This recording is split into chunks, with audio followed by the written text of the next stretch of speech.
What's up, people? Oh, sorry. I didn't hear the music. This is how you guys know it's live. What's up, everybody? Welcome to the Under 1,000 podcast. My name's Gershon. This is gpsnakes. If you're new to the channel, appreciate you coming. Make sure you hit that subscribe and like button, all that good YouTube stuff. But stick around and enjoy the conversation we're about to have with our guests. But if you don't know, this is a podcast where I bring on other YouTube reptile enthusiasts, hobbyists, and breeders, and we talk about their YouTube journey and their reptile journey. That's actually going to change in season 3. We're going to bring on other people besides YouTubers. So we're expanding the show not only to other people besides YouTubers, but also other animal enthusiasts too. We're looking at dogs, cats, frogs, gerbils. So we're trying to bring on those people as well because we're all in the same community. So let's help that community keep growing and get to know each other a little bit more. And that's what this podcast is about, getting to know each other a little better and learning about each other's journey and becoming friends, because I've made so many friends doing this podcast, from the guests to the people in the chat. So thank you guys for that. Greatly appreciate you guys coming, hanging out with me. But before we bring on our guests, you know what we have to do. We have to say thank you to our sponsor for this episode. So 1 second, I got to find the button. There we go. All right. This episode is sponsored by Herp Collectors. They're a family-run business specializing in investment quality morphs to help other breeders achieve their project dreams and beyond. They are working with a couple different morphs specifically. Their baseline is Clown, Desert Ghost, and Hypo. And they're dabbing a little bit in the Ultramale and Pieds as well. So definitely check them out for ball python needs. They are slowly coming up in the industry, and they're going to be producing some amazing animals very soon. But that's not all. They also have a YouTube channel. Of course, you know we're all about YouTube over here. They do a live podcast on their YouTube channel every Thursday at 8 p.m.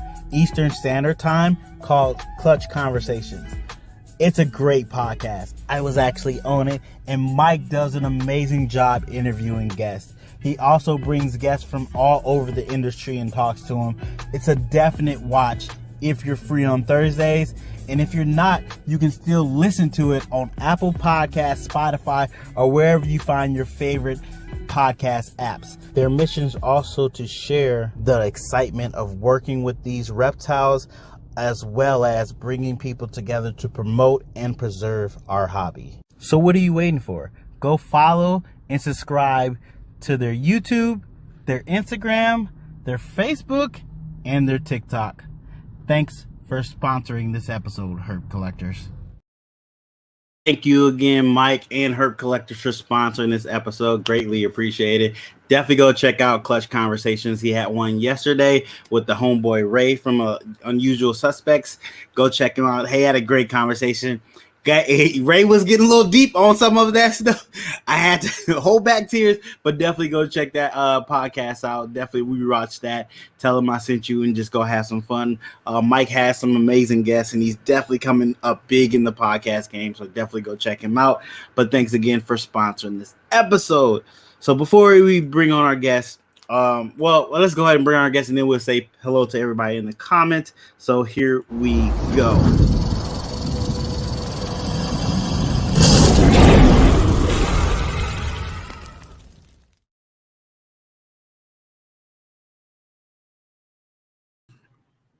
Hey, what's going on? Hi. Hello. Oh, sorry, I pushed the button. It's me. Technology. Stop. There we go. So my computer is slow. It's old. So I pushed the button twice. But hello, guys. How are you doing? How you doing? We're doing great. Absolutely. Good. So if you could go ahead and introduce yourself to the people, let them know what you keep, what you breed, and kind of what you do a little bit. Okay, well, I'm Will, and this is Audra. Hi. We actually own Flawless Exotic Creations as well as Flawless Crested Geckos. We originally were crested gecko breeders and kind of evolved into the ball python world a little bit. Yeah. We come from the background of law enforcement, 10 years city patrol, SWAT, and Audra was also a sheriff deputy for 3 years. Oh, okay. Yeah. I had jurisdiction. She always tries to pull that. But I always the moment she said it, you can say, "Yeah, I heard this before." Yeah, Heard this so many times. Because my comeback is, it's okay. She can have jurisdiction, but I'm who they call when the police need help. I got you. That's accurate. All right, guys, it's good to have you on the show. So, like you said, you have Flawless Exotic Creations and Flawless the Crested Gecko. Okay. So definitely, I think I just put Exotic Creations in the description, your YouTube for that, and Instagram, but I'm pretty sure that links to your other one as well. So definitely guys check that out, because we're gonna bring you back, because we're gonna talk about the Crested Geckos. Definitely, we're gonna bring you back on that. It's definitely a different journey, and it needs to be kind of streamlined and definitely. Understandable. So, brought you on to get to know you. Are you guys on TikTok? Yes, I do the TikTok. Okay. So how do you like doing TikTok? Because I'm still trying to learn TikTok myself. I think I'm old, is what I think. I'm right there with you. Yeah, I don't. Look here. He's always trying to. No, sir. You are 3.5 years older than me. Let's get it right. You hit 40 this year. I always tell her though, black don't crack. Yeah, it's true. Oh, you about to? Am I 39? I think I'm 38. Oh, I'm one of them. The memory. Yeah. Hey, look, when I hit 21, I stopped counting because I was like, look, I was surprised to make it there. Hey, you and I both. So I was happy there, but so TikTok is you very unique. It's catered to a younger audience, but somehow things just blow up out of nowhere that you won't expect. So it's hard to figure out what to put on there per se. I'm just throwing a whole bunch of stuff at the wall and see what sticks, and then try to work that a little more when I see it's working or getting views or people are interacting with it. But Instagram is like, that's where I've been blowing up lately with the reels. Yeah, I just been hitting those hard, doing that, and it's been doing good, been pretty good. You got to follow the transitions. For a while, Instagram, it was just consistency and posting, and they transitioned big time over to the reels, and it's really taken off.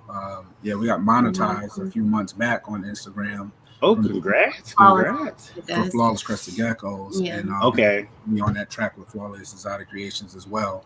Nice. Yeah, Flawless Crested Geckos was like our first, that's how we created Flawless Exotic Creations. Absolutely. So Flawless Crested Geckos had more of the traction. We had it on Facebook, which was like 24, it's going up to 24,000 followers now, but on like the Instagram portion, like we're working to that 10,000 mark. We're right at, I think, 7,000 almost. We're at 7,000. Okay. But then on the flip side, when you flip over to Flawless Exotic Creations, like, we're working on 1,000 right at that point. Like, so it's just, I don't know. It's just trying to figure out what works, what doesn't, what hashtags to use, how many hashtags to use.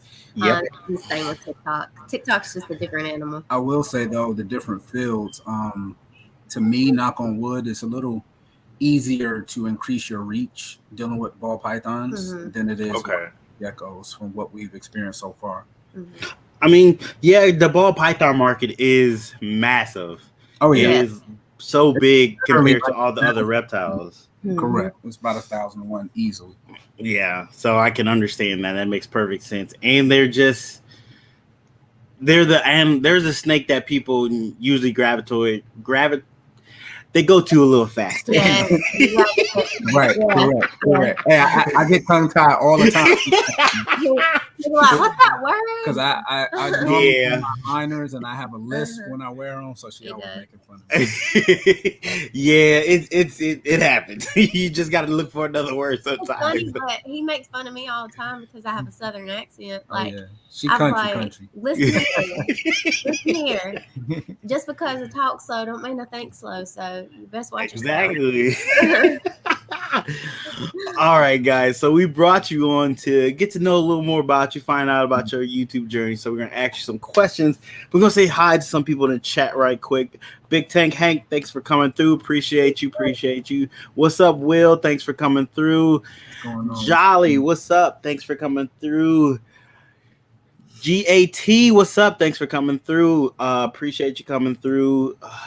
Malacio, what's up? Thanks for coming through. We still got to talk about Wakanda Forever, Malacio. I'm trying to work up doing a show for that where we can just get on and talk, but I don't want to bore people that are not comic guys because we go hard. We get into it. So I understand. RN, what's up? Thanks for coming through. Mike, what's up? Our sponsor for this episode. Appreciate you. Thanks for coming through. Reggie, what's up? Thanks for coming through. Side note, 15 minutes of fame. Go vote for Reggie. He is up for it. I think they got like a week left. Man, I've watched all those skits. He's been doing it. He been killing it. He be killing it. Oh, it'd be crazy. I'm like, how do you come up with this idea? Like, I give it to him. It has made him super creative right now, which I've been trying to get him back to doing stuff. So I'm glad this contest is getting him back on social media a lot more and doing stuff. Still trying to get him back to YouTube. So I'm gonna still hit you up, Reggie. You all they gotta do is put that pinky wig back on and come right back to YouTube. He's gonna be literally an instant hit as soon as he do it. Definitely. Joe, what's up? Thanks for coming through. Appreciate you. So we're gonna say hello to a couple more people a little later, but we're gonna get into the point where we came for today is to get to talk to you guys and get to learn more about you. So first question, how long have you had your YouTube channel? Right, we've had Flawless Exotic Creations for 8 months, actually. 8 months. Okay. So being that I know you had the Gecko channel for about the Crescent Gecko channel for about a year. Okay. So a little insight of from when you started that one, what did you do a little different when you started this one? I guess it's probably easier to make ball python content than it is Crested Gecko content. It is. It's a lot easier. The reason being, when you're dealing with the ball pythons, you're either just dealing with the snake itself or the snake is in shed. It's like one or the other. I mean, but you know right off the bat, with Crested Geckos, you have to, either deal with them in a fired down state or fired up. They're always going to look better in a fired up state. So you have a lot of variables, including lighting, outside lighting, on what you're actually going to depict in your video.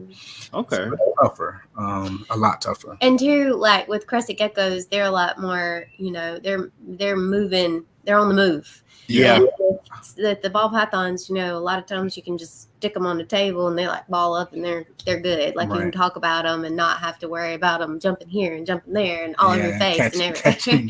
Catching geckos in midair. So yeah, I never thought about that. Yeah, I guess because they do move a lot more than ball pythons. They do a ton more. Oh wow! It's just so many avenues to go down, especially when you're not dealing with maybe 5 to 10 snakes. Even with 5 to 10 snakes, you can make a good amount of content. But having a collection, I guess, at the size that we've reached so far, you can honestly make videos about almost anything. We started a series on pretty much our unboxing. Oh my goodness! And it kind of went a little crazy. But we're very humble and modest. We're down to earth, regular people that's just really trying to make an honest run at this and having fun. So that being said, we started getting messages, when we started doing the unboxing. Oh, we want to know how much was it? How much? And that really wasn't something we wanted to really get into. Not really understandable. It wasn't for us thing. It was more of a, we didn't want people to think it came off like what you would call clout or clout. Draggy, because that's not it. Like we just were so, like we kind of jumped ourselves off into the deep end with it because we had we did have so much success with the, we still do with the flawless crested geckos, Right. is that we kind of wanted to dive in where we didn't, and we hesitated a little bit back years ago with the crested geckos, where we could have been 3 years ahead. We could have been so far with them. so far. Like we made that difference with the ball pythons. Right. So okay, that makes it. That's you learning from. I don't want to call it a mistake. That's you learning from the way you did it with the crested to where you're doing it with the ball pythons. You realize, hey, let's jump in head first. Get what we want to get, not what we think we should get, what we should get. Go after what we want and build projects quickly. Absolutely. And in the process of that, use that process also to kind of get your name out there at the same time with the unboxing, showing people what you're getting, showing what you're planning. So that was the blueprint. Yeah, that was the blueprint we wrote with Flawless Crested Geckos. Is that exact blueprint. But on the business side and investment side, we kind of ventured off a little different than what a normal business would do, because she was a hairstylist as well for the last, I don't know, 18 years. Over a decade. And I've been a professional bodybuilder, clothing line, personal trainer. So it's like actually running businesses we're very familiar with. Okay, so yeah, y'all got that part. Okay. We started venturing off into the investment side of it. And I always go off on this tangent, but I'll make this really, really short. The investment side of it is, who do you want to invest your money? Do you want total strangers to play with your money and make money off of you? Or do you want to be the sole proprietor and the main person controlling the direction of what you want to go in? And that's what you want to be. That being said, I always use the analogy, take $100,000 and you put it in the bank, and some high yielding, there's really no high yield, low risk, but let's say high yield, low risk accounts. And over the next 5 years, let's say you make what, $12,000 off 100,000. Okay, cool. I don't want to do that. Give me my 100,000 and let me more. Because you start playing that game and especially when you're in a hobby and you're having fun with it. And that's kind of similar to what you do. You get into a gene, you're like, okay, this is new and I like it. How much do you like it? Do you like it? Hey, that's a monsoon. Now you're playing with the realm of what can you kind of do financially? Like, all right, I want to get a male. How about let's get 2 males? Why would you do that? Well, you're dealing with a lot of variables. What are some? There's a lot of risks. You get 2 males, whatever the cost may be, is basically double. The reason you're going to do that is because once you start breeding, you can either benefit from having both of them, or if the inevitable happens and you lose a male, it's going to really suck, but you're not out the game. Yeah. And that's my thing. And ball pythons and reptiles in general, is not very many industries and hobbies out there where they're playing with this type of money. I don't think people really realize what's going on. Yeah. I mean, take any of these genes, and I mean, you spend $1,000 for a male or a female, whatever it may be, and let's say 3 years it take you to actually recoup money off of that animal, whether it's 2-3 clutches off of that male, whatever it may be. It's not very many places you can go and quadruple your money in 3 years. True. So it's like, very true. What risk are you truly taking if you take 2 animals around those same price points? And let's say you have horrible odds, in 3 years down the road, one of the males die and the other male you breed to 3 females or whatever, or 5 females and get 3 clutches, and you literally quadruple your investment into both of those animals in 3 years, but you lost one. So it's like you so they all looking at it. It's definitely a different way to invest, and thinking about the way you invest and the way you actually get that profit from that investment. Absolutely. People have to think outside the box sometimes now with the way we do stuff. Regular business people try to do it, jump into this, and they realize, oh, I have to sit on this for this long and still feed it and still do. There was other stuff you had to work towards before you could recoup investment. And they was like, I don't like that working towards process. So you have to have a passion for the animal still, but you can have a business sense as well and have those two work together. So I'm working on the business sense right now. This day, and that's me and you were talking actually. about the business sense of it. And, you have to network in a sense and spread the knowledge. Because number one, like CPA, a lot of people in this industry, they're petrified. They do not want to do the tax route. Man, that's the best thing ever. Yeah, I'm about to get on top of that. Let Mr. Taxman come on, because I'm serious. That's the best thing ever, because you're playing a legit game. And, and especially look, I mean, Canova, all these guys, we're part of Ozzy's Patreon, and we get all the tips, and it's crazy the information that's out there. And tax law is actually created for you to actually go out there and take advantage of the law. So if you run from it because you want to chase just cash kind of on the side, you may end up shooting yourself in the foot. Yeah, and that's the thing, like, you have to understand that when you're running a business, then you have to pay the price to run that business. It is the price of actually working. True.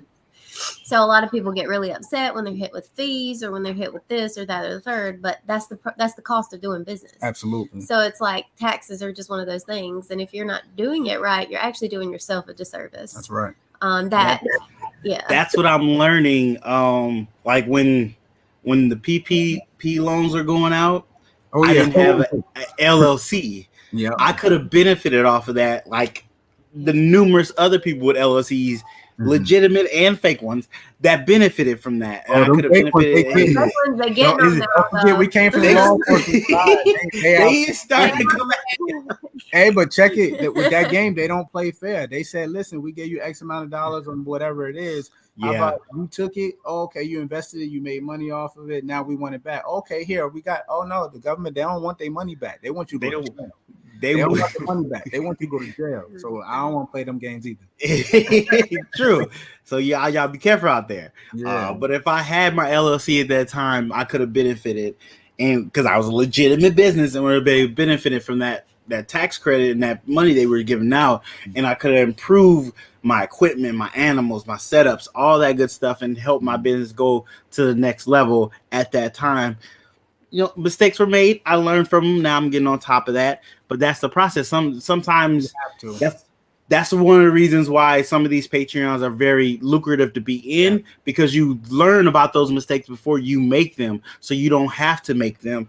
That's one of the benefits for some of these Patreons. So definitely look into the Patreons, guys. Definitely look into them because they are beneficial in more than one way. Miggy, what's going on? Miggy's actually up there with us on Ozzy's Patreon. He talks business sense and growth. And okay. We're huge in. But you speak about equipment, for example, just another kind of tangent. The thing with the reason you really want to go legit, you need to go and have a sit down. They won't charge you much. Find any CPA, go to multiple CPAs, compare your notes on what you're hearing from one to the next, because they will really put that business sense into you.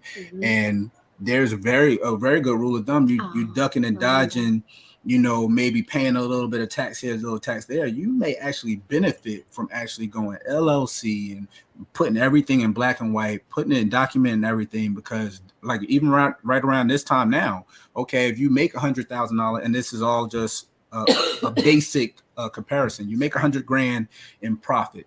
Okay, do you want to make $100,000 in profit and turn around and pay the government $20,000 in taxes? Or do you want to make $100,000 in profit, turn around and go buy $20,000 in equipment and upgrades for your own business, write it off, and pay the government $3,000-$4,000 in taxes?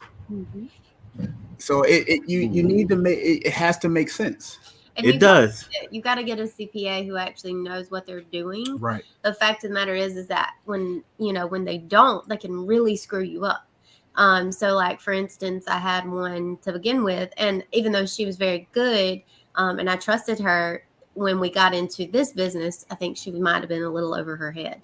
So then I got her second opinion, and it really made the difference to get somebody who's experienced in dealing with, maybe large amounts of cash flow and things like that, and how to invest. Because there are a lot of expenses. I mean, even expenses that you don't necessarily think about are expenses for your business. Right. So there's a lot of moving parts, and it's really important that you find somebody who's really savvy to those moving parts. Absolutely. Very true. Very true. I'm learning about all the expenses that I didn't realize at first. And mind you, some of these expenses are monthly. So you have to take account of that because usually we sell snakes between a 4 to 3 month period is where we really sell snakes. And then we have months on end where we're not selling anything. So technically income is not coming in, but you still got to pay for stuff. So do be aware of that, people. I am being more aware of that now that my collection is growing and that bill is getting bigger. The rats and bedding, all that's getting a little bigger. So you start going like, oh, okay, I have to really pay attention to more of this, be on top of this. So definitely be aware of that. Okay. Probably Ozzy Boyd's. Ozzy, I would say I've heard so much about Ozzy's Patreon, how beneficial it is, the different type of people he brings in that talks to you, and it's not just about snake business, right? No, it's about business. Multiple different stuff. So I think that is a huge benefit there. I am definitely trying to get into it this next season coming up, but as I say, that is also an expense. You have to calculate for that. So I'm trying to get everything calculated for that. But you can write that off, I believe. Absolutely. I'm not a tax person. I'm not a tax person. You got to say that. You got to say that. Not a tax professional, but I can tell you can do that. I ain't trying to get sued out here. But let's go ahead and hit another question. So I want to answer from both of you guys. I love this question because you see people's minds thinking about what they have to cut off the list because it's exciting. So what is your favorite codom and your favorite recessive? You go ahead first. I'm going to say strangers, codom. Okay. Recessive. Let's see. And there it is, right there. You're just going through it like. It's tough because the science on it, but I guess I would have to say right now maybe paint sentinel. Okay. I am getting into the paint. I wanted to get it like 2 years ago. And I just didn't pull the trigger. I didn't see the potential at the time. I liked it, but I didn't see where I could take it, me, myself. So if I can't see where I can take something, I try not to get into it because we already got so many projects. You got too many projects and you don't know where you're going to take that project. You got stuff just sitting there and that space. I'm working with a very small space, so you got to be good with your space and know what you're doing with it. So okay. So what is it about Stranger that excites you? What is that got you at the top of the list for you? Just that, in my opinion, it's still untapped. It's just really getting spread out there. So there's so many different avenues to go down. I'll say this: like this is our real, like, true first season. Okay. And I say that with a laugh because we're expecting like 50 clutches. Oh, wow. Yeah, so this is gonna be interesting. Wow. Yeah, at first. So your first season, 50 clutches. Yeah. So you can not playing like this originally. He said, baby, 10 to 15 snakes pop. 100 later. Plans evolve. You got to move with the times. So you're looking at possibly a 300 to 400 baby season, right? Maybe even more, 50. Right.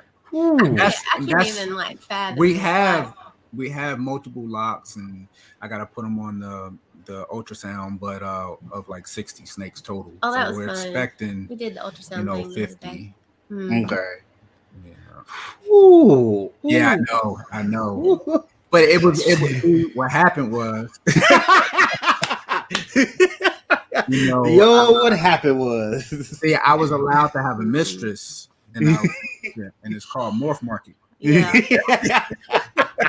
So at nighttime, I put my foot down. When I lay down, I make sure I give it a shoulder, and I've been leaning over.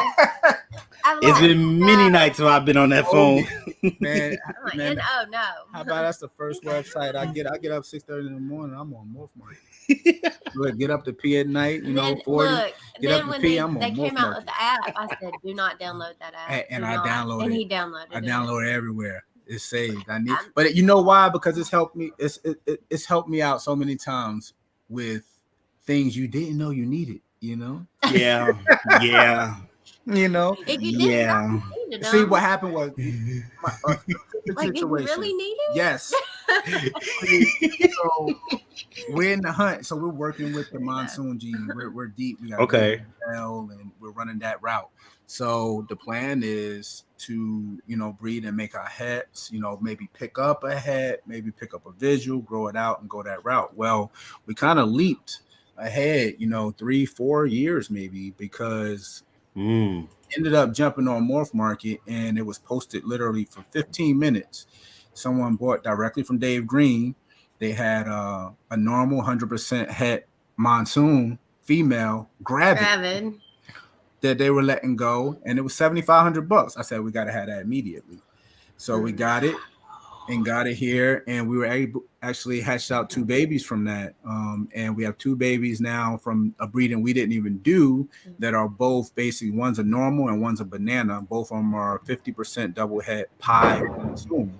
So we're going to keep them and figure it out, maybe do some genetic testing on the pie side of them. We don't think monsoon is going to be genetic tested for quite some time.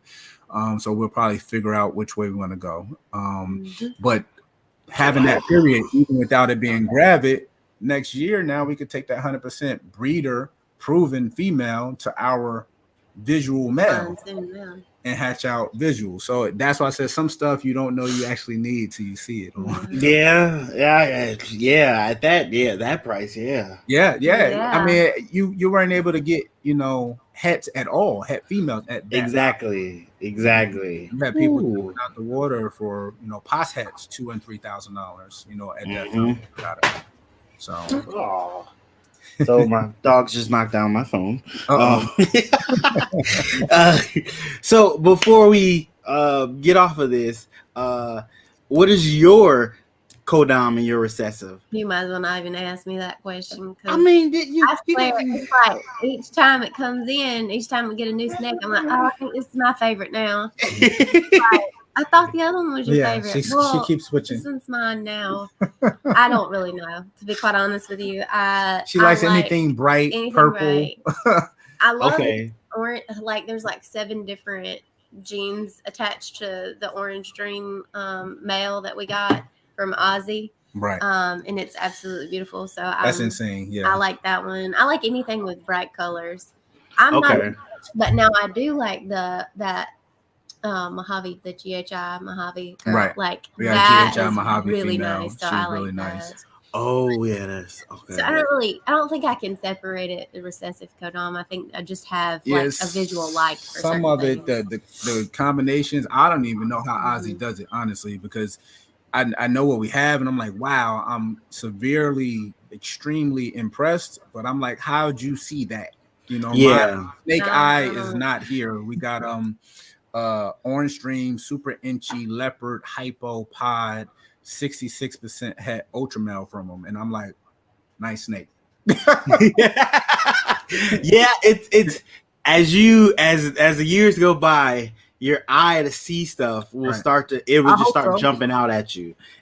Definitely, just like with the crested geckos, I know you couldn't see stuff at first, and then slowly you're like, oh wait, that's what that is.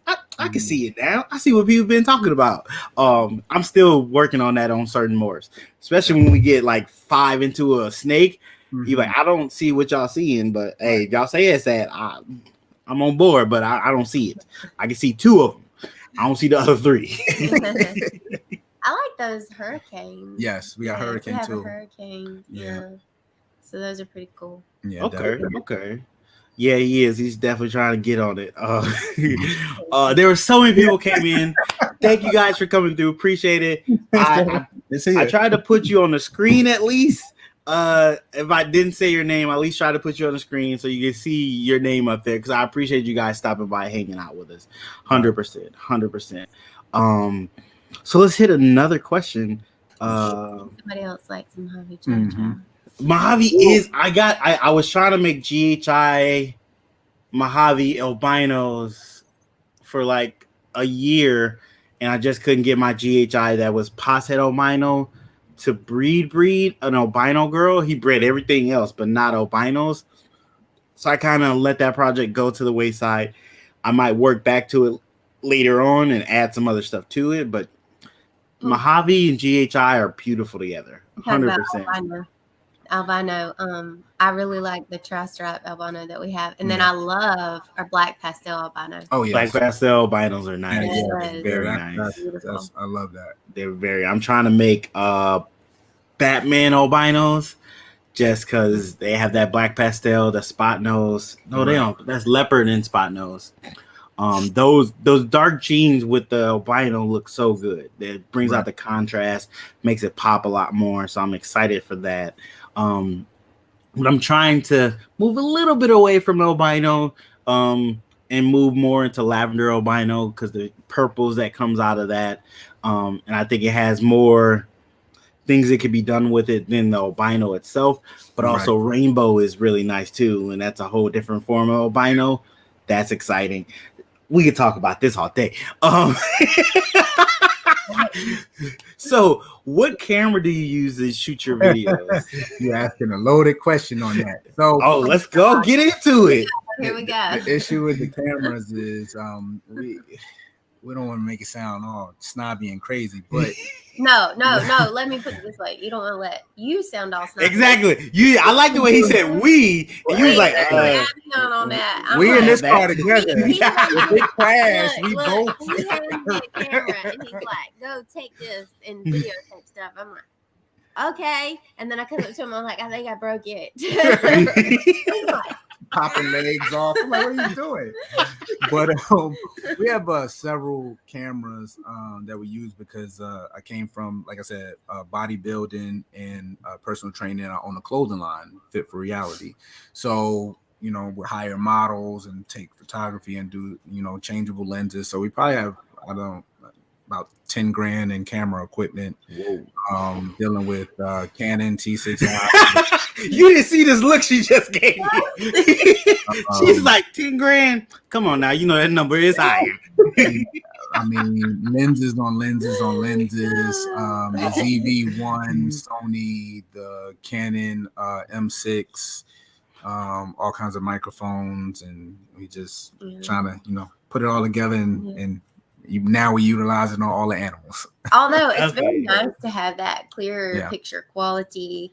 I'll have to give it up to him because he definitely does the research that's necessary to put us on with some good high quality stuff, which is important. I mean, that's one thing we talk about with crested geckos is a lot of times we see these animals on Morph Market and we'll look at the pictures and they're like, there's no way they're ever going to get that price for it with that type of picture because you're not showing the quality of the gecko.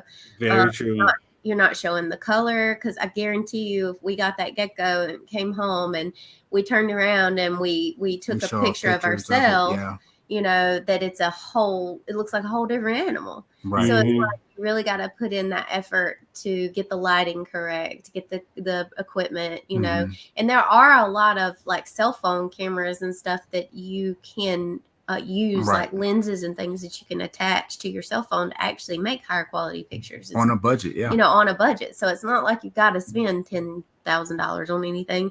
It's just that you got to put in the extra effort and the work to find out what's best. Yeah. It's very true. You like you want to get the best picture that you can of your animal, especially when you're selling them. That picture is the first thing people see of your animal before you get to tell about them or tell how they eating or how well they're mannered or how well they're docile and they like to be held or anything like that. They see that picture first. And if that picture is not grabbing them, they're going to move on. They don't care about anything else after that, honestly. Yeah. Absolutely. So the summary of it is ZV-1 Sony with additional aftermarket lens because it's not detachable. And then we have the T6i from Canon and also the M6 from Canon. Okay. I'm going to reach down and get my phone. I can't reach it. I'm going to have to move around and get it. But since I think somebody just put up a question. What do you think is the best color science for capturing true color? So people like Sony, I like Canon. You get a lot of backlash about, using Canon cameras, but I think Fuji film is going to be pretty solid, but I like Canon.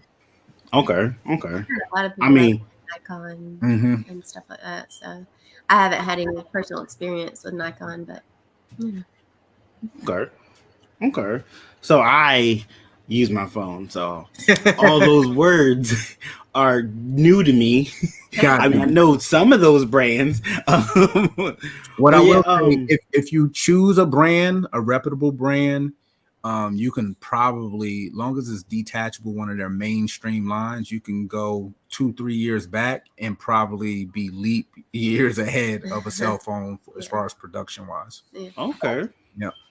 I have been debating if I need to invest That's a in write-off. a camera. And it's a write-off. There you go. It's that time of year right now. It's very true. It's very true. You put it right there. It's hard to disagree. Like, hit me with the businesses. Like, hey, it's a write-off. Yeah, So it's a you're write-off. not paying for it, but you got it. That's the important part. You know it. So we do have another question. Do you guys have employees? Yes. Our children. Our children. Yeah. Yeah, So they actually help. My kid doesn't help at all. They don't have a choice. They got these Xbox X's and they got PS5s, premium account. Yeah, they can work. If you want this stuff, you got to help pay for it. Hey, They get paid hourly. Yeah, they get paid. Okay. Mm-hmm. So, what is your, so I'm not trying to be all in your businesses, but are you guys at a point where you guys are doing this full time with the crested and the ball python? Oh, nice. I put it this way: we've been doing it full time for a while, and it's comfortable. I'll say the crested geckos we've been doing for 6 years. We haven't made a dime off of ball pythons at all. No, everything's everything's been crested geckos. In the last year, at this point now, we just bought a smaller collection this week, but we're at 130 ball pythons, and we're right at 210,000 invested into the ball pythons. Oh my god! Okay, you say that number one more time. So just one more time. We're up to, after this week, adding that collection, we're at 131 ball pythons to be exact. And the last year, we've invested 210,000 into ball pythons. There you go, people. So haven't made a dime. Not a dime yet. Nope. That's called a serious investment in a future project they're working on. All the crested geckos. But they did have some kind of base where they were like, look, we did it over here. Mm-hmm. Now we're just going to move it to a different species and do it over here. Correct. Take the knowledge and, bring more knowledge to it. Right. But they have the blueprint of how they're planning to do it. And it's clearly going well. We're in going well. With that. We're at the end of really stage one, I guess, what you would call it, because Yeah, I guess stage 2 would be actually having babies. Yeah. Having babies on the ground. Yeah. What you guys said would be like 50 clutches. Oh my God. I know.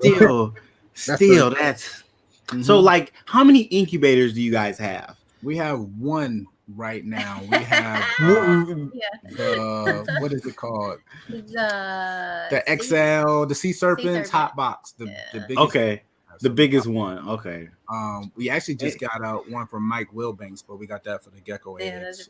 We just got one of the new ones because it has the cooling feature. Yeah, and we want to play with some stuff with temperature on our eggs with the geckos. And then we're pretty tight with Bob. Bob's Balls, Bavu. I love me some Bob. Yeah, we was at his house for Thanksgiving and hanging out, and we run a lot of things by him. We actually have some Voodoo Gene, and we do a bunch of different things. He said he seems to think that one incubator will be perfectly fine. Should be perfect. Okay. Yeah, if you get like 10 to 15 clutches here, and then a 2 months later span get 10 to 15. Other clutches be out by then, so you should be good. Should be, but if you like 50, I mean that's just a huge number. And what if rough estimate? Let's say 8 eggs each clutch. Ooh, that's a lot of babies. I would love it. Oh. Man, like Oh wow! Hey, bro, you gotta move, back up. My Chihuahua is like, hey, I want to hang out. wow, you got a You chihuahua? got an ankle biter. Yes. Oh my I got 2 Chihuahuas. Oh my God. Oh my god. So I took over them about it has been like 7 years now. When my uncle passed away, I took the dog because my family was the only ones the dogs liked. They would bite everybody else. Really? So we were like, I guess we have to take these guys. And they've been with us since. They've gone through an apartment to our first home with us. So they're part of the family.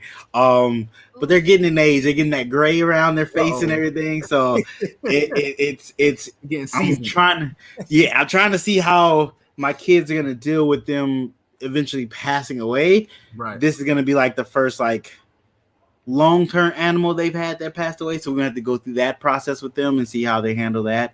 But it's part of growing up, part of living. But yeah, they're down here guarding the snake room pretty much. This is their room. They come in here, they hang out with me when I'm cleaning and stuff. So Don't feel bad. You got chihuahuas. Did Will tell you he has a pig? you got a pig? No, I ain't got no damn. I have a pig. She got a pig. Oh wow. Yeah. So what made you get a pig? I told her when she got that pig, we about to get divorced before we get married. Damn pig. He's Oh, good wow. though. He's good. He's better. If I had the pig before I had the dogs, I wouldn't have the dogs. I'd have the pig. No, it squeals like hell, Like- man. Oh my And he God. does squeal when you pick him up. So is he like super loud squeal or Yes. is he Oh yes. Oh my Nails on the heavens. chalkboard type of squeal. Like, oh my God. Shut the hell up. Yeah. Like, oh wow. I'm gonna jerk your voice box out if you don't hush. Like, yeah. But he's good other than that, as long as you don't pick him up. Okay. Like, I can see the that. better, I'd say. Yeah, we got that. Oh one yeah, from we got that Blackburn for Exotics. Blackburn. That's Yeah. yeah. And Patrick said, "Oh, it sounds like something." No, we pour. No, we pour. We absolutely We're snake pour. poor at this We- moment. So what we do is we just jump on opportunities when they present themselves. Yeah. Very true. You know, That's the thing I'm starting to learn too is that put money aside for opportunity. The things that you pop never up. know. That goes back to what I was talking about before. It's like we got out of a line of work where it's like, okay, you're gonna lose that income. You're full-fledged into the animals, into the crested geckos at the time. What can we do now? Okay, you'll drop a ton of money, but did you really drop it, or is it considered an investment? It's an investment. You have capital. It's a business. Startup. You have all type of benefits that come from that, and you literally will start eating off of that in a year. The way we designed it. You know, we jumped on a lot of babies, multi-genes, combos, dual recessive, triple recessives. And then we also set a threshold like, all right, we got everything we need to grow out and work our programs. Now we also have breeder males that are proven that are working the lines that we need and we want. So now we're going to scour morph market and jump on those recessive females that people are letting go. Set a threshold. If it's clown or pod with some type of other combo in it, and it's $1,000, you know, or less, it's coming here, you know, and it got codoms in it. It's coming here. It's proven breeders. It's coming here. So now we can grow out everything that we have and need for further projects in 2-3 years. We can wait 2 and 3 years and do that comfortably while we breed and produce hets, you know, a visual / het or other projects to move forward. And it also generates income because things that you may not need in your program, somebody else does. Exactly. Every think of it this way. Every day somebody is almost about to start their breeding project or start ball pythons. And usually they start off with the single G animals because they like, hey, I want to get my feet wet. I don't want to. Some people don't want to dive in head first. Some people want to get their feet wet. Hey, you gotta have those animals. I can't swim. No life jacket. I'm going in. Hey, true story. We went on vacation. We never vacationed when we worked, like ever. No. Like until we Well, started I say like that, but the first time you tried to drown on me, we were just, like together. Like listen to that this was the story, year though. one. We were I pulled his in butt Mexico. off of 3.5 foot of water. I'm like, what the heck are you doing? We were in Mexico. Stand we up. were in this crazy place, and we were in the middle of the jungle in Mexico. He dumps himself off into a big old lagoon. It was about a lagoon about 50 foot deep. And Takes me with him. let's roll. Hey, this is what happened. This is it. We going. You can't swim. You just jumping in there. Wait. But look, so it's a ton of people. When I say a ton, I mean it's what do you say? 50, 60 people. Yes. We all go in there and we in there. I'm holding a hand. So, I instantly learned how to swim. So I got up, right? I'm in the water, holding her hand. I'm like, baby, I got you, baby. Baby, I got you. He's sitting there paddling. I'm like, yeah, I got you, baby. She told me to say, Really? Yeah. No, see what had happened was, again, we went on to like a tree, whatever it is, zip lining thing. Oh, God. Yeah. Okay. So white people stuff. Well, I'm serious. I've never done anything like that in my life, and we're zipping through trees. Yes, see, you're like hanging through the trees. I'm like, because he told me when we first started seeing each other, he's like, baby, I'm not doing that. He's like, I don't go up in trees with white people. I'm like, William. So that ended that date. Yeah. Anyway, so that being said, like we're out hanging from trees, and then they said, "Oh, we're going to go swimming." I was like, "Well, we're not going swimming because he can't swim." So we get to don't tell me I can't do that. We get to the lagoon that is legit like 30 to 50 feet drop, and I'm like, "Okay, I'm gonna sit here and watch everybody jump off." So I'm like turning around to take my seat. And I And put my life jacket on. putting his shirt off. And I'm like, what are you doing? He's like, I'm going to do it. I'm gonna put this life jacket. No. You can't swim. He said, baby, they have life jackets. Yeah. I said, baby, you're going to need 4 of them life jackets for a toddler. Like, no. He said, It was come tight. on. He It was said, tight. this is what he said. He said, you only live once. I said, and we're going to die today. And yeah. Oh, wow. My whole top came off and everything. Lord. But I saved it. Oh, saved I got to punch him in his head. He about drowning, not having a life jacket on. Him having a life jacket on, bobbing up in the down in the water. Lord. It was interesting. Not expecting that. Oh, this is gonna be a clip, just so y'all know. It's going up somewhere. Hey, because this is hilarious. Oh wow. So after that, we're gonna do tip of the week, guys. If you don't know, tip of the week is when I post on my YouTube. No, my face. I'm gonna start posting on YouTube too. YouTube, Instagram, and Facebook. I put a post out. All you gotta do is put a comment under that post. Your tip, whether it's reptile related, life related, YouTube related, whatever. Whichever one gets the most likes will get featured in the next Under 1,000 podcast, and you'll get a shout out. So without further ado. I am still laughing. Without further ado, here is this week's tip of the week. This week's tip of the week comes from Bosa Balls, the legend himself. He says, whether someone is buying a $40 classic, a $6,000 powerhouse, or just a potential customer, treat them with the best customer service. You may have a repeat customer, a future customer, or an awesome reference that will bring you new customers. 100%. Treat everybody with the utmost respect, whether they buy from you or just asking you questions, because you never know where that friendship, that relationship might go. And people talk, so be nice. Don't be a dick. All right, that is this week's tip of the week. Go check out Bosa Balls. Definitely check him out on Next Up. We did the episode, so definitely check that out. Thanks again. That has been Tip of the Week. Yeah, that was awesome. Yeah, great tip from Bosa. Quick little story. I speak about being nice to people because you never know where that might go. I was helping at Derek's Big D. I'm saying it wrong. What is it? Big D Pythons. He was vending Tinley. And he wanted to step away to go check out some. He actually wanted to check out the clutch that Justin was unveiling, the app. He wanted to go check that out. So me and Keisha just hanged out at the booth and watched his booth for him. And the guy came up and he was kind of chit-chatting with us a little bit. And instead of trying to sell him something, I was just asking him, what projects you working on? What are you getting into? What do you like? And from that, just trying to get to know him a little bit, that got him to want to buy something from us at the show, which is weird because those weren't my snakes, so I couldn't tell him anything specific about the animals. But he still wanted to buy something from us just because of how we presented ourselves to him and was friendly with him and just didn't treat him as just a random customer, just treat him like a person. That can go so far just talking to people as a person. Remember, we all are literally were beginners at this. Oh yeah. So we all wanted to learn and meet people that we kind of either looked up to or watched doing stuff or got into with their YouTube channel, watched them grow their stuff, and just wanted to meet them and talk to them.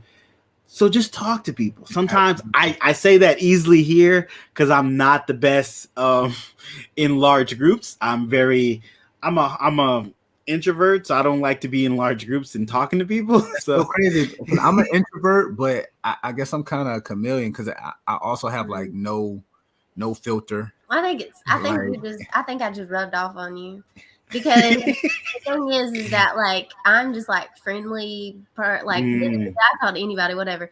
And when I first met him, he was like, like tight-lipped, quiet. And all this. I'm like, why don't you say hey? Like why don't you because he's from the north, and no offense, but like they got purpose. They walk with purpose. Like if you saying hey to them on the streets, they're like, what the heck? She's from the south. And she says the north, like they win the war.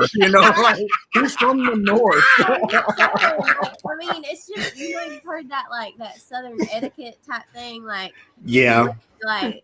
Yeah, you smile at everybody. Yeah, that's definitely and it's like, I mean, and he's just like, and I was like, it helps if you talk. Like, but the funny thing about that is she say, and now he never stops. I'm that way, but people constantly gravitate. Yes, it drives me insane. Crazy. I'm like, look, I'm the nice one, and here they are loving on you. Like, what the heck? You're not my love. All the niceness I put out there, you are benefiting from it. Why is that? I'm like, hello. You got to be able and willing to communicate with people. I agree. Yep. Even when we were in Tinley, I've been watching you. I watch everyone who's people, like everyone all the way down to the most subscribers to the least subscribers. I watch everything because I want the information. And literally, you, Reggie, all those guys, Jaffe, we sitting there talking like we've been friends for years. And I'm pretty sure that's why we all got sick. Everybody got sick after that. Everybody. I think I was the only one that didn't get sick. You're lucky. I think I was the only one. I died twice. Yeah, she was sick. Man, I'm glad you're doing better. I meant to say that earlier. I'm glad you're feeling better. It sucks. I went almost 2 years before I caught COVID. And then I caught it, knocked me down. I was like, yep. Twice. Ooh. And we had the shots and all that crazy mess. I think the flu was what we all had after Tinley because that flu was fierce. I was out of work for like a week and a half. I was down. Like there was no gecko cleaning. There was no nothing for me. He had to do everything that week. Like I was literally in the bed. He would like open the door. It's like a prisoner. And like Lysol. And like the hand in there. Man, you want something to drink? That's what my wife does to me. She be like, go down in the basement. I'll put your food at the top of the stairs and you come get it. It's like she was bad. She's like, you don't want to pull a chair in the doorway and watch the movie? No. He makes up stuff. He's a fabricator. So I'm very interested in this question.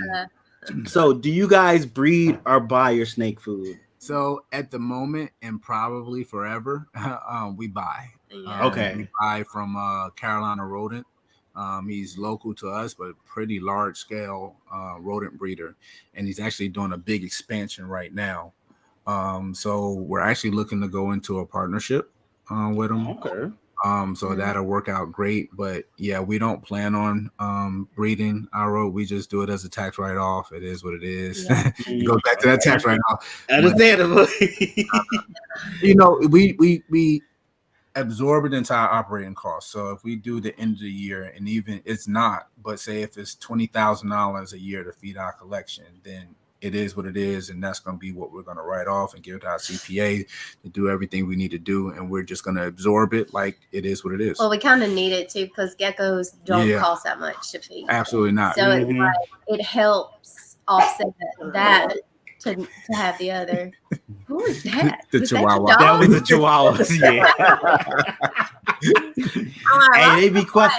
They be quiet for a minute, and then somebody will move upstairs too hard, and they be like, "Oh, this is people upstairs. What are they doing?" Hey, you know that needs to be the thumbnail for real. Like you walking 2 Chihuahuas. Yeah. And white water around. That need. Oh my God! I think I would pay money to see that. You need stickers like that. Yes. Oh my God.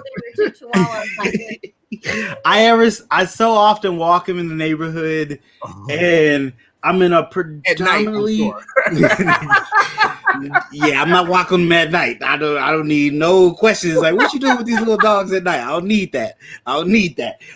Broad daylight. I get looks like, why is this grown man with these little dogs? He's like, why is everybody recording me? They are a trip. They are a trip. Gosh.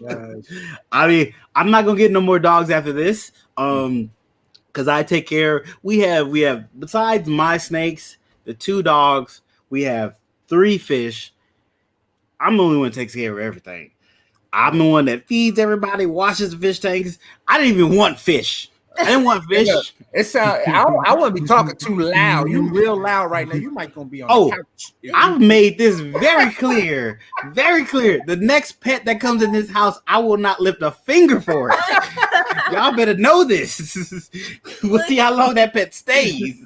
Hey, next episode is gonna be the multi-purpose room. Snake bedroom. He said, look, I am not helping with that pig. I'm not helping with that. But look, we got a doorbell camera, you know, and I see him randomly taking the pig outside.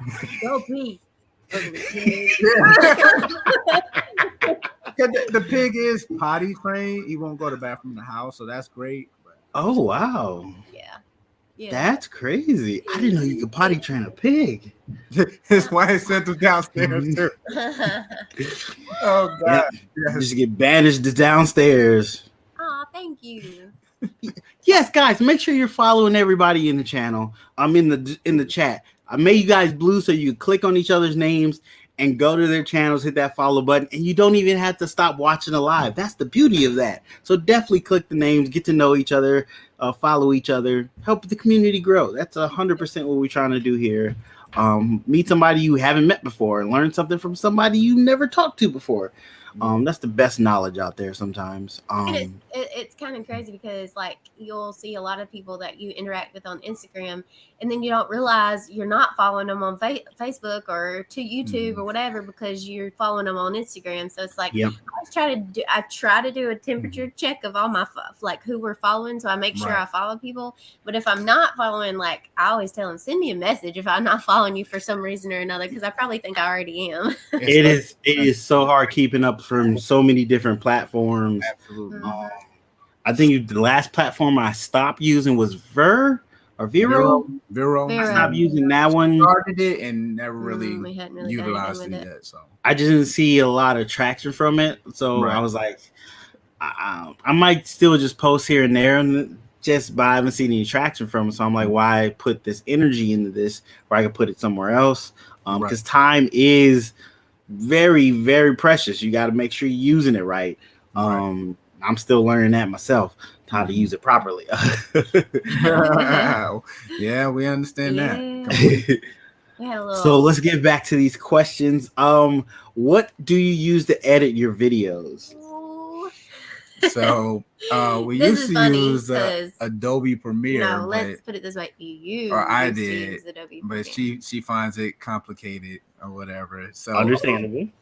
I'm like a chameleon. I love technology, so if it is something to figure out, I'll research it. I'm on YouTube all the time. So I use DaVinci Resolve.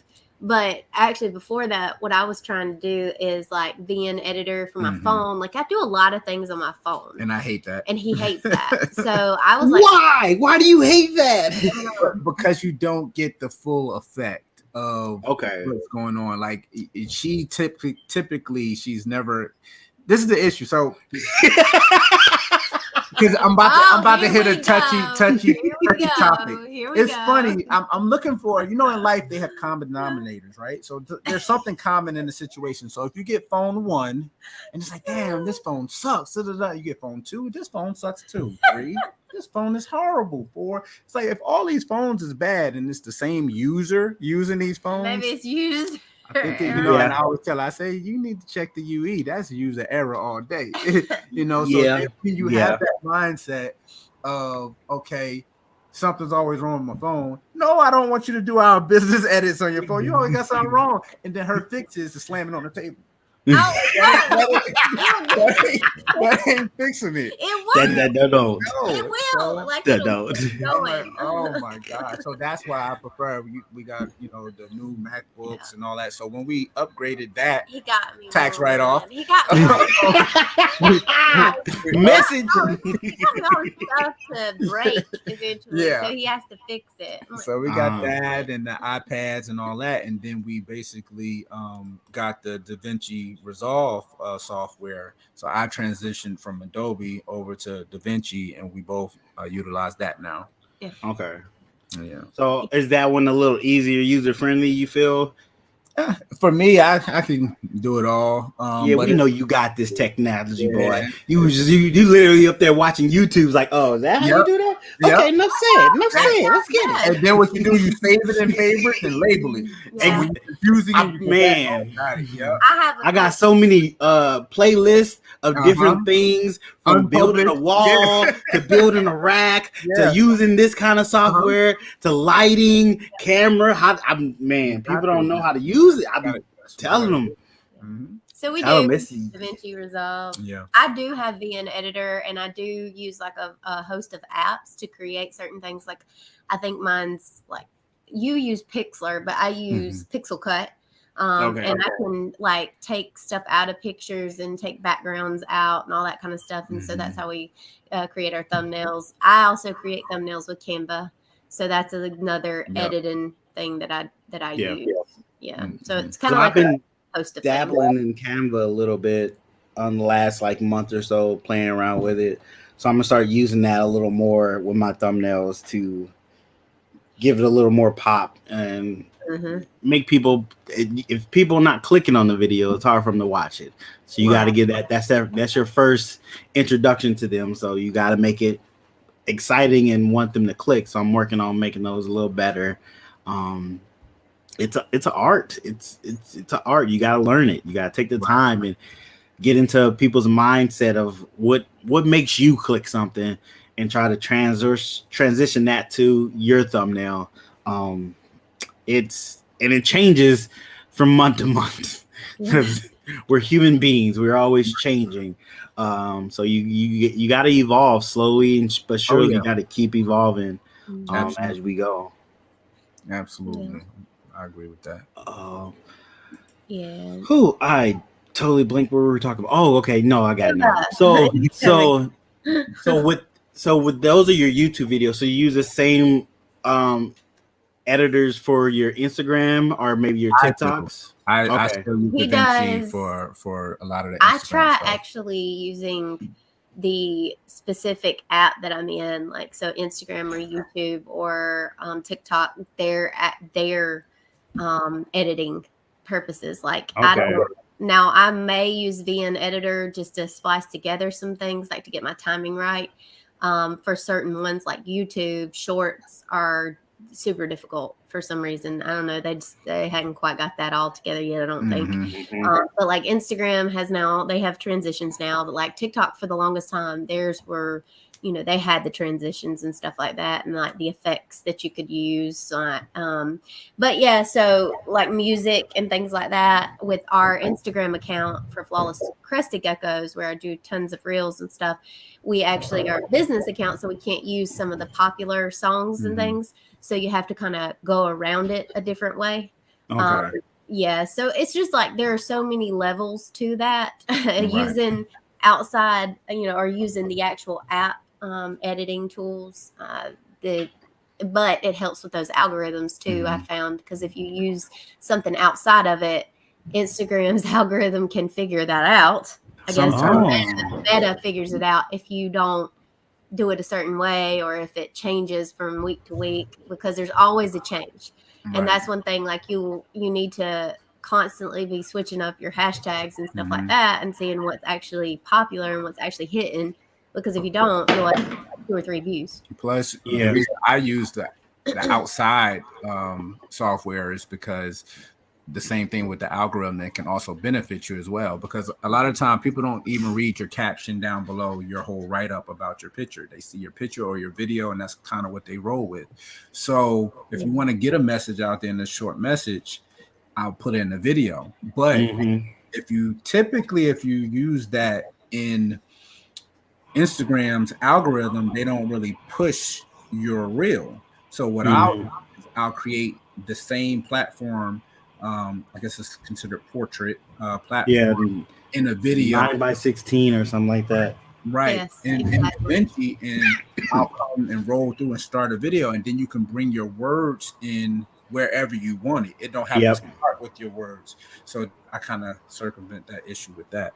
Yeah, that's why I try not to use the Instagram when you add the words, because they're in the whole video. Right. Exactly. You can't have it chop up in it. Wait, you mean the title? No. Like so when you put words in the video from Instagram, like it lets you put words in it, it stays in the whole video. You can't, unless I haven't found a way to do it. Where you actually click on it and you can scroll it to wherever you want it to be. Is it like TikTok? Because I know TikTok has that where you can set the time. Yeah, you can do time durations and exactly where you want it to you taught me something. Yeah, me too. I need to. She's like, ooh, write it down. He said, I taught him something. Write it down. Write it down. Sometimes the lips be moving, no words be coming out. No, and it was technology based too. And don't remind her. She's gonna watch this video over and over. Remember that time? Oh, December, whatever. And, look, I got the receipt, sir. Oh, guys, I know I've been not looking at the chat. I'm trying to see when there's questions in there, but we having a good conversation. So this is why I do this. I have actually checked into changing it to a creator account, but I'm a little funny about it right now just because of our monetization stuff going on. I was just about to ask you that, because I changed it from creator to a business account thinking it would help me get to the real bonus a little faster. Right. I just got accepted to the real bonus. I think they're starting to do a big rollout and accepting a lot of people. So I'm about to start doing that journey there. Yes, excited, because I've been putting in work for the last 3 months. I've been hitting reels 3, almost 4 a day. Oh, we see them. We see them. I appreciate it. I mean, it brought this new creative side of me back out, so I got creative. And on aspect of having a business account, and you can't use certain music. Yeah. Right. The way I go about making my reels, I just go on YouTube and watch reels and see what I like, what sound I like, and what I think I can make to that music. So it takes away from me having to worry about if I can use a certain song.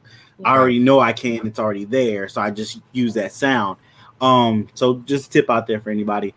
But I am worried about going back to a creator account now. I got the bonus. Will that go away? I am worried about. I need to do a little research.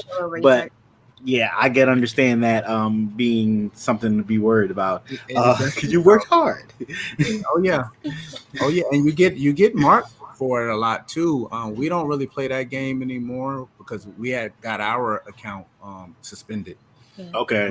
But according to Instagram rules, it should have never been suspended. Because so here's the deal. Like, you're not supposed to sell animals at all on say, for Instagram or anything. Unless you are a true brick and mortar store. Right. Well, we're brick and mortar stores because we have a facility. You know, we have a separate entity that is our basis, and that is where our business with EIN addresses number, and EINs LLC. and taxes and all that. So we send all that in, and they're like, okay, but they what happens, still flag us. Yeah, like what happens when they flag you again? So we play the wordplay game, even though we should be able to legit sell on Instagram. We just don't want to. We just don't want to deal with it. So we're really particular about how we put things in there. Yeah, I did. I set up a whole nother account just in case one of my accounts, my main account, gets taken down. And if it does, contact us because we've helped like 4 to 5. Oh, really? Okay. Because I stopped doing posts where it's like, this animal is not. I'm not keeping this animal, so I stopped doing posts like that just because it felt too close to where they could say, "Oh, you selling this?" So I stopped doing posts like that. But when people ask me about it in the comments, I'll go to their page like, "Yeah, that animal is available if you're interested." Right. But it's just getting that animal in front of people seeing it. They're like, "Oh, exactly. You keeping that?" We can talk. Money talks. Yeah. I'm not locked in on this one. Yeah, I mean, throw me a figure. There's a couple we won't sell, but yeah. Yeah, I had to. So people have asked me because I name a lot of my animals. I name all my animals, and they're like, "Is that hard for you when you name them to sell them?" And I'm like, yes and no. Like, I understand that's my kids. They banging upstairs. I mean, I'm pretty sure y'all used to that. So like, I had one animal that I was kind of really attached to, and me naming them made it a little harder. But ultimately, I realized I was just gonna have him sitting on my shelf. Somebody else could use him. Why would I stop somebody else being able to be blessed with this animal and do stuff with them and probably take a project in a different direction I even thought of? And that'd be something new for me to look into. Like, oh my goodness, I had that and I wasn't seeing that. So it's a little more easier for me to let go of animals in that way. But I do get the understandable attachment you have, especially something you made, grew it up, and then it start producing for you. When you get to that, that's going to be an amazing feeling. You guys probably had that with the crested. Oh yeah,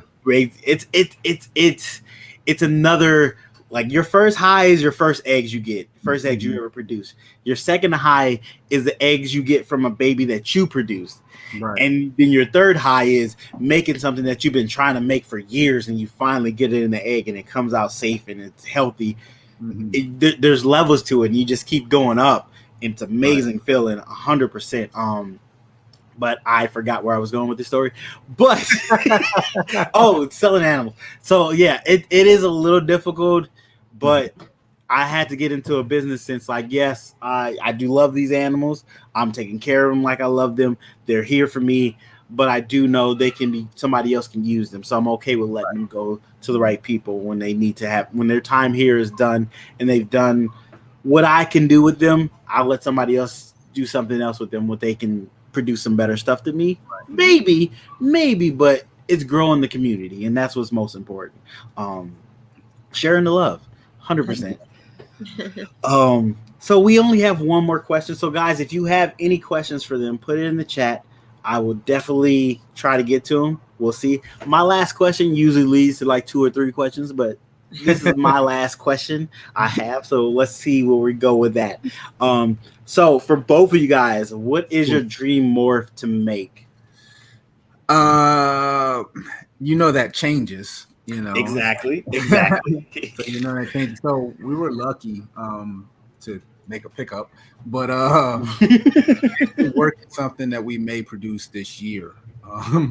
So we're going for stranger puzzle, a stranger Wookiee puzzle. So if we hit that, I don't think anyone has. So, I don't think so.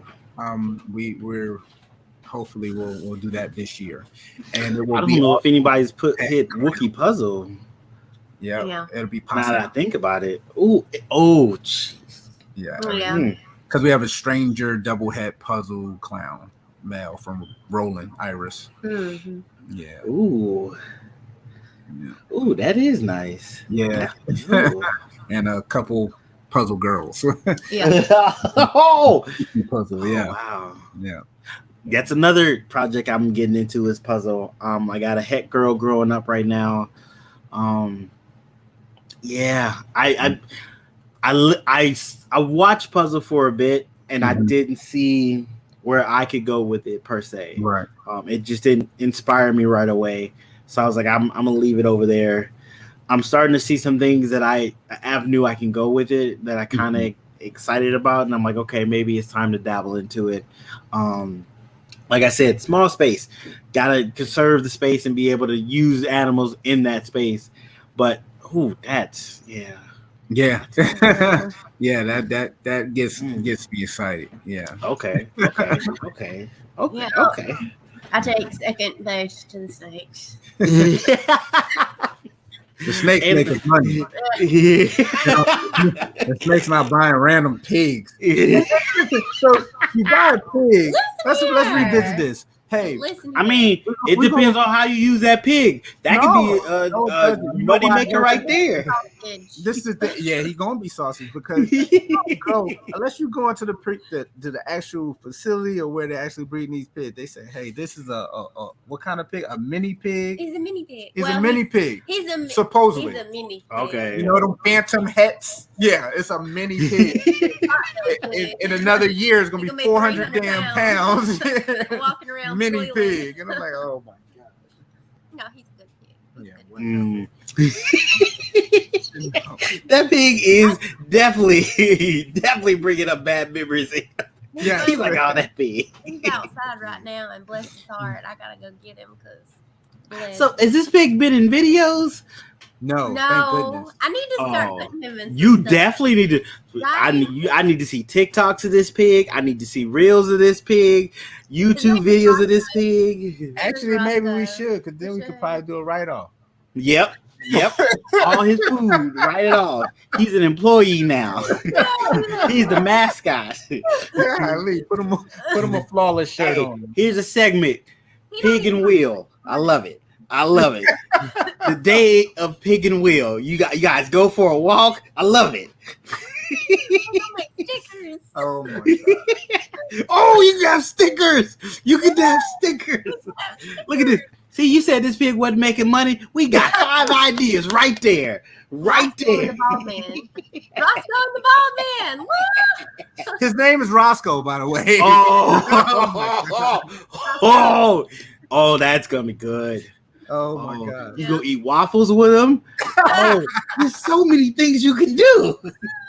You're sitting on a gold mine. Oh my goodness. Yes.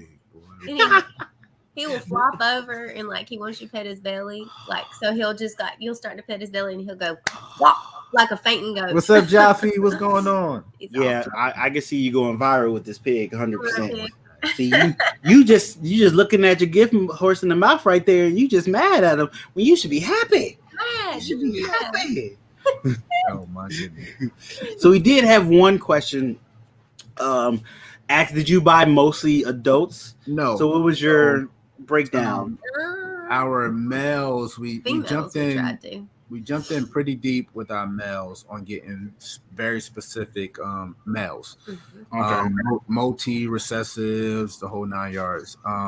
We were lucky enough that a couple of our males we got were proven breeders. We got one from Tafati, TJ, awesome to work with. We got an ultra male proven breeder, and then our trash guy locks with everything. Then Rich Macius from Bloodlines. We got our tri-stripe albino male. He's a 2014.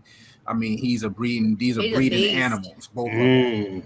We got both of those double recessive males, and then the piggyback off of that ultra male pod male is that Aussie boy I talked about. The orange, inchy, all those genes.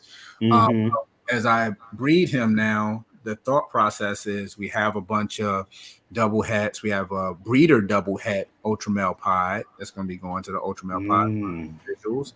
But then we also started scouring the market after we bought all our combos. We got orange stream, yellow belly, blackhead, orange stream, all those combos that were actually bought as babies to grow up. So we literally are growing out at this point probably 40 babies, all females. multi-codom, a couple double recessives, growing them up for the following years to come. But we're in the game now, so you know these breeders, they want you to put them in the game, coach. So exactly. Then at that point, when we secured everything we need, the ingredients to our recipe, basically we went back out to the morph market and start scouring. And like I said, those pods, you know, it may be a pod that's a fire pod, or we did pick up a lot of fire. Fire or inchy pod. Anything that was recessive and had a codon with it was a perk. Yeah. You know, but even if it was a single gene pod, and we love single gene clown. Single gene clown. We snatched up a bunch of single gene clown, and you just set a threshold at that point. You're going to pay this amount for this snake, and it's a breeder or breeder size. You're going to get it. So we accumulated probably. How many clown girls do we have now? I think we probably got maybe 15 to 16 clown females right now. Visual clowns and combos and all that. Not even heavy, but just visual clown. Okay. And pods is crazier. We got a ton of pods. Probably 20, maybe a little over 20 on the pods and pod combos. The pod the Desert Ghost pod from Dave Levinson. Yeah, Levinson. We have also some triples, so we're working at Desert Ghost Hypo Pod. So we're working that as well. We got 2 females from him? Yeah. Ooh. So it's all about, like I said, we're gonna jump in that way. So we got all those and we're gonna be producing, you know, single recessors as well as double recessors this year. Okay. Oh wow. So you are you gonna be making quadruple recessives this year? Actually, we're making recessives. We have 1 or 2 breedings going on. It's going to be important for us, maybe not for everyone else, but we have a G-stripe, hypo G-stripe being bred to our ultramale pod. So we're breeding that as well as hypo clown to ultramale pod. Okay. Oh wow. Yeah. I'm assuming you're gonna hold all those females back. Oh yeah, absolutely. That makes sense. And just work it.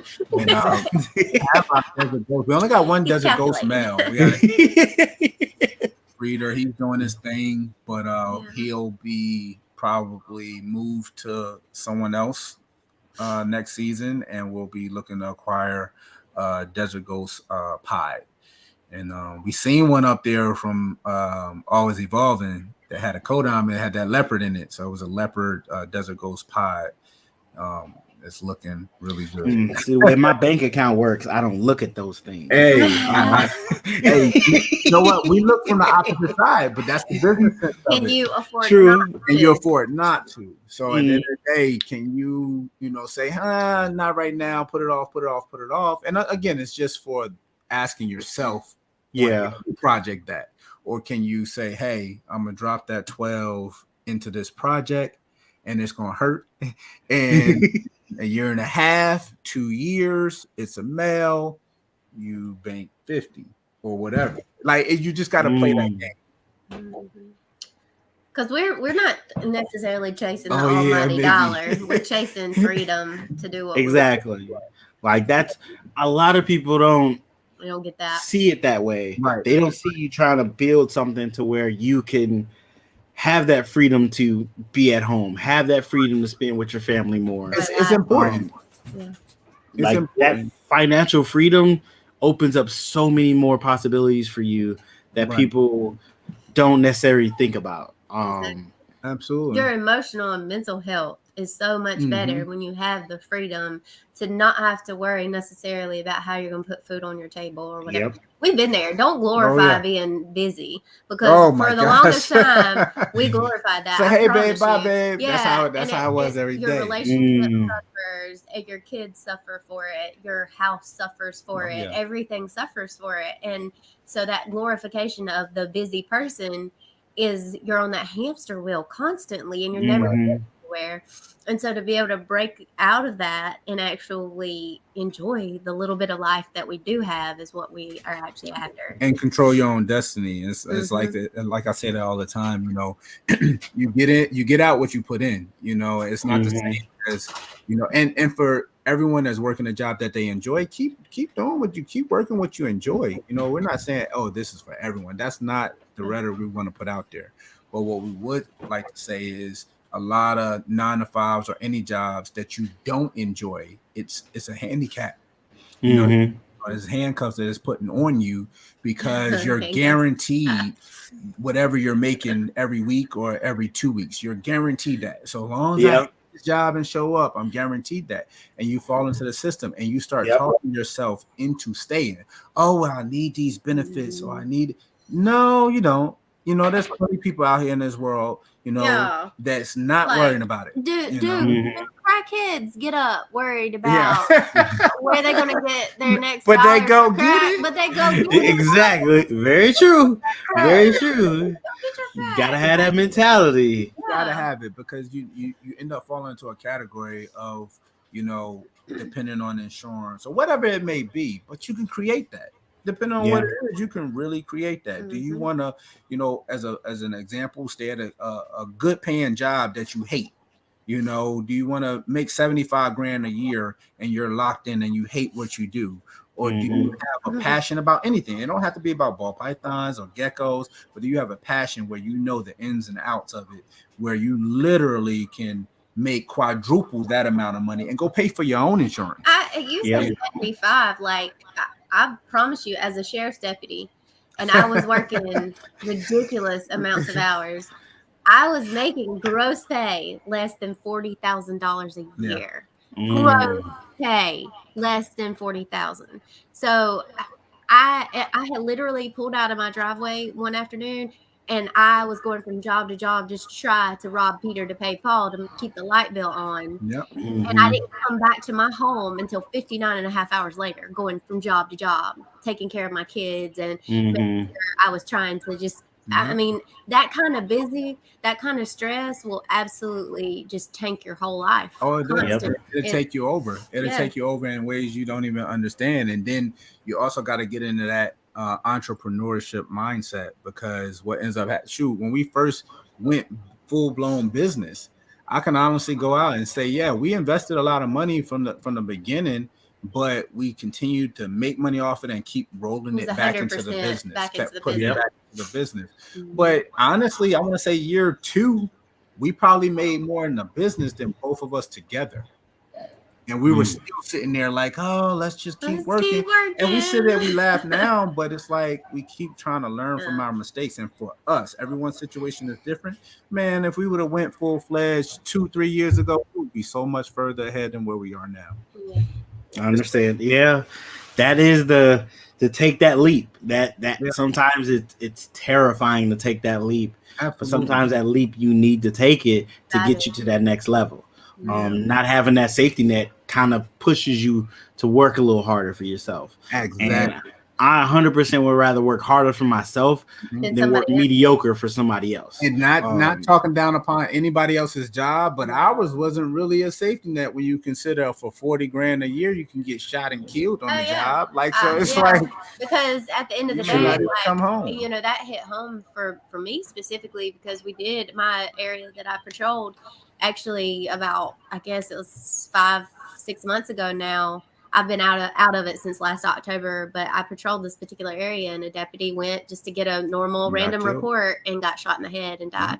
And he had a wife who was pregnant. He had just found out he was going to have a baby 2 days ago. And I've been in 2 incidents. That could have been me. Incidents, you know? And SWAT, I mean, being the first person through the door, you're the first person through the door for that action. So you know, it's you know, dangerous. you miss your guys, you know, you miss your field, because you know what you do is honorable, and you tend to know exactly what needs to get done, but that doesn't stop the inevitable from happening to you. Exactly. It's like, why play that game, you know? And it's not that. You need people out there doing those jobs, but I need myself. soon. Needs emotion. You know, you also got to make sure you're going to be there supporting your family. You know, we have Exactly. Four kids that look for us to be. And even now, home. they're like, please don't go back to work. back. They call it work, not work. Please don't go back to work. Yeah, it's definitely scared to take that first, even those first steps outside of the box that we've all been told we need to be in. Absolutely. Is difficult. But take that step, take that chance, take that risk. Make it a calculated risk if you can. Do everything you can to try to keep yourself from falling too far, but don't be afraid to fall because you always can get back up. Absolutely. 100%. Don't let the fear of falling stop you from trying. Oh, and that's what we're blessed at because, you know, I mean, we're in a partnership, you know, for life, but we're in a partnership in business as well, you know, or for the rest of her life. But it's awesome because that's been an adjustment. You know, it's a blessing, but it's an adjustment because, you know, how you said everything is on you, but you got a lot on your shoulders. I don't know. You really see everything with it because guess what? Not only do you have to create all your creativity and come up with game plans and strategy and business mindset, but to caveat that and battle that, you also need to poke holes in your own plans. How does this not work? Try to make it not work. And if you can make it not work, you got to go back to the drawing board. But if you poking and you don't see a way where it does not work, it's time to move forward. But now we have two people in this situation where we bounce things off each other, trying to make sure that, hey, that ain't going to work because of X, Y, and Z.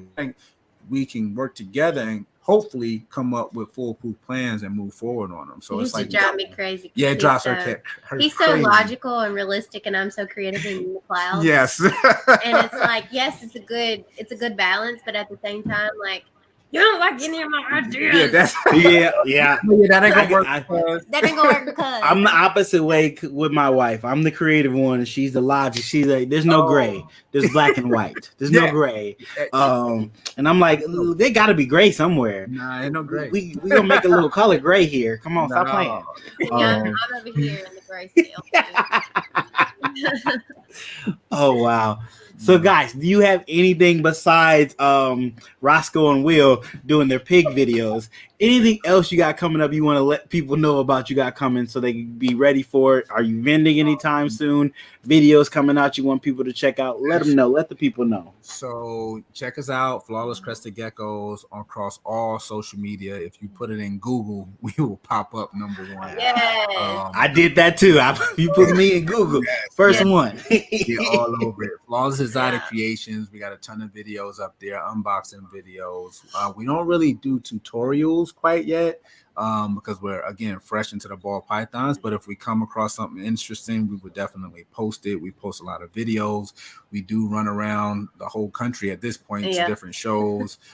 We link up with a lot of different breeders. Miggy, you know, we've been out there in Tinley with them. You know, out there Tinley with you. We're out there with Ozzy.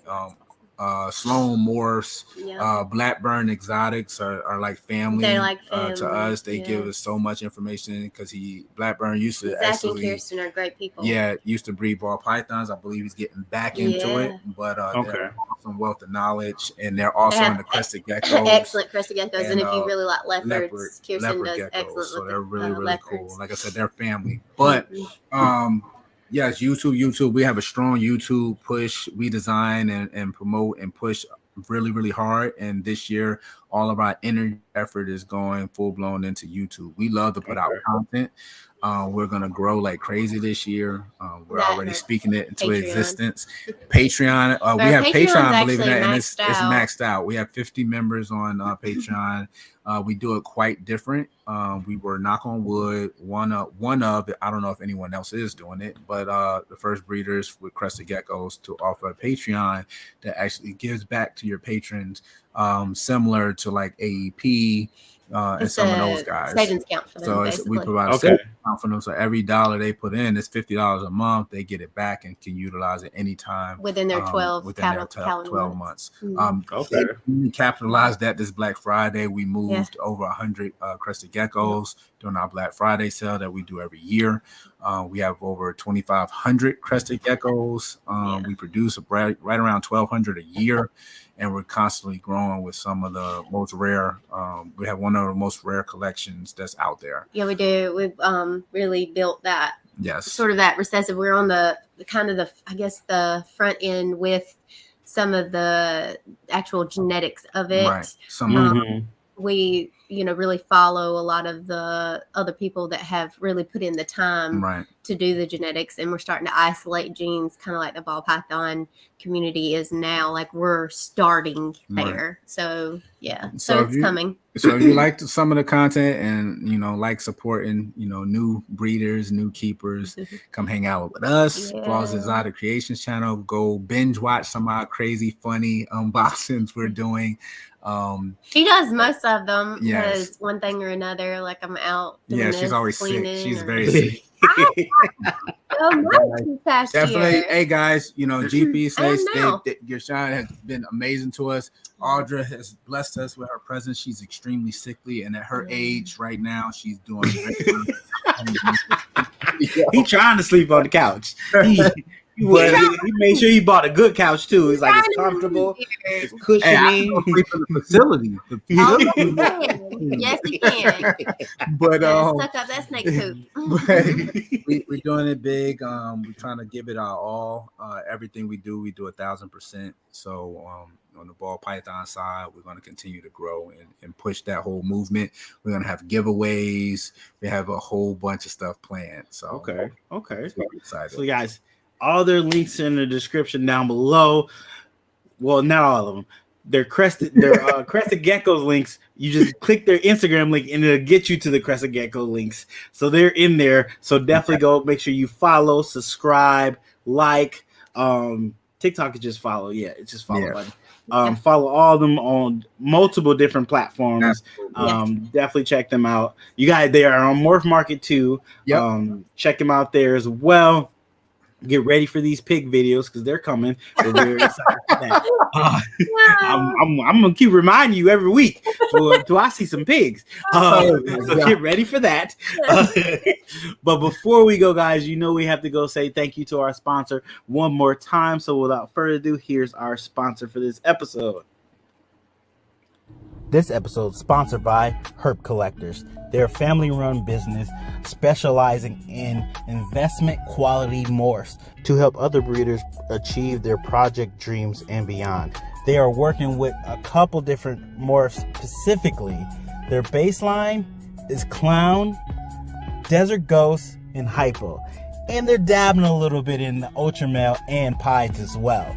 So definitely check them out for ball python needs. They are slowly coming up in the industry, and they're going to be producing some amazing animals very soon.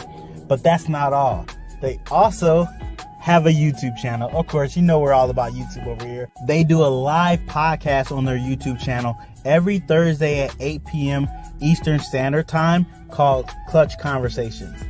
It's a great podcast. I was actually on it, and Mike does an amazing job interviewing guests. He also brings guests from all over the industry and talks to them. It's a definite watch if you're free on Thursdays.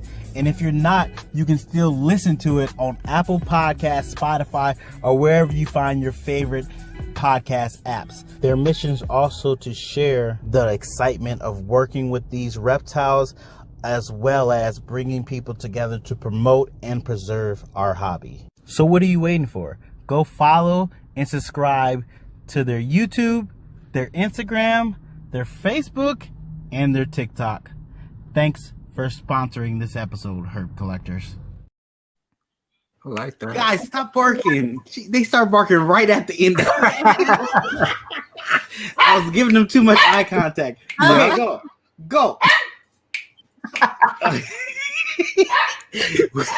Thanks again, Mike. I know that's not what you paid for, but thanks again, Mike. That's the one people are going to remember, though. Thanks again. Come on, come here. Relax. Okay, relax. Thanks again, Mike, for sponsoring this episode. Pepper, come here. So their names are Pepper and Max. I'm about to say that goes over real well outside. It really does. It really does. Okay. Wow. Guys, thanks for coming on. I greatly had so much fun talking with you. I knew this was gonna be fun. Didn't realize it'd be but this much fun. So excited to talk and get to know you a little more. Hope you realize we're friends now. So I will be bugging you here and there. But if you want to go ahead and say goodbye to the people, let them know. Thanks for coming, all that good stuff. Yeah, Definitely, so everyone. We're appreciate it. very appreciative Very of you much. watching us and putting up with us tonight through all our shits and giggles. But we really enjoy this process, and we're happy to be on it. Absolutely. We thank you for it. We're eternally grateful. Absolutely. No problem, no problem. So, guys, we're about to go, but you're not done for the night. If you want to stay up, there's still so many lives going on right now. We got Hair Down Fridays going on. Keys Constrictors, go check them out. Iron Dog will be on later tonight. Derek will be on Big D Pythons. He's gonna go on Thursday. Was it his? No, is it Fact Friday? I think it's called. I think he's gonna go on. Maybe. I think there's like 2 other people that might be having live. So if you have nothing else to do, go watch another live. Go pop in their channel, pop in their chat, hit the like button, say hello. Oh, I forgot to tell you guys to do that. Hit the like button here because apparently YouTube likes it when you guys hit the like button. So I like that YouTube likes that you like hitting the like button. So go ahead and hit that like button. But go check somebody else, say hi to somebody, text somebody, let them know you're thinking about them, let them know you care for them because you never know what that might do for them. That might uplift their day, get them to keep going another day, push through some adversity they might be having. Just let somebody know you care about them. But thank you guys for coming. Thank you guys for hanging out with us. Greatly appreciate it. And next video will be Thursday.